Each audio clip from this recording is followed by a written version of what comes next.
हा आपण शिवलेला ब्लाउज, हा मापाचा ब्लाउज आहे। हा दुसरीकडे शिवलेला आहे।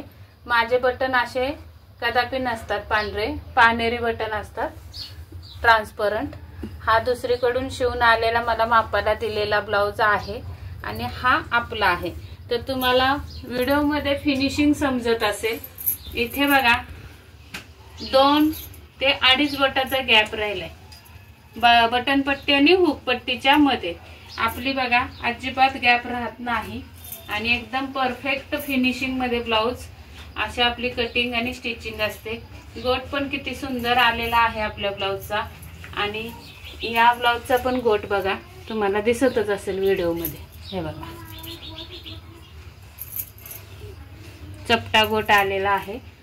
तर हा फरक असतो दुसऱ्या टेलरांचे ब्लाउज शिवण्यात आणि आपण शिवलेल्या ब्लाउज मध्ये। तर तुम्हाला कमेंट मध्ये मला नक्की सांगा ब्लाउज तुम्हाला कोणता छान वाटला। अजून याला बटन लावायचे आहेत।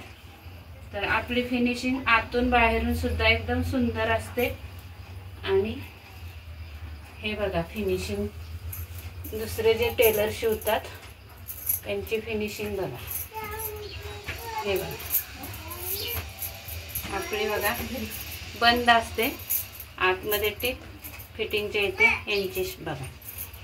शिवाय हे पण बघूयात समोरासमोर टिप आहे का, तर आहे, ही आहे।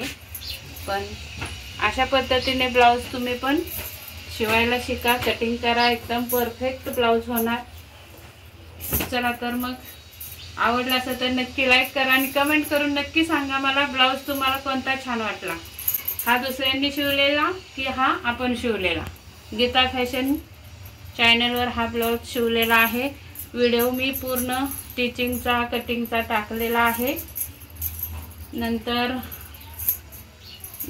पाइपिंग कशी करायची, एका सरळ रेषेत फिटिंग कशी करायची, बाह्या एकसारख्याच होतात दोन्ही साईडच्या, त्या का होतात, हे सगळं मी व्हिडिओ प्रत्येक वेगवेगळे पार्टचे व्हिडिओ मी आपल्या चॅनलवर सोडलेले आहेत। बघितले नसतील तर नक्की बघा आणि व्हिडिओ आवडला असेल तर नक्की एक लाईक करा आणि कमेंट मध्ये जरूर मला कळवा तुम्हाला मी शिवलेला ब्लाउज आवडला की नाही।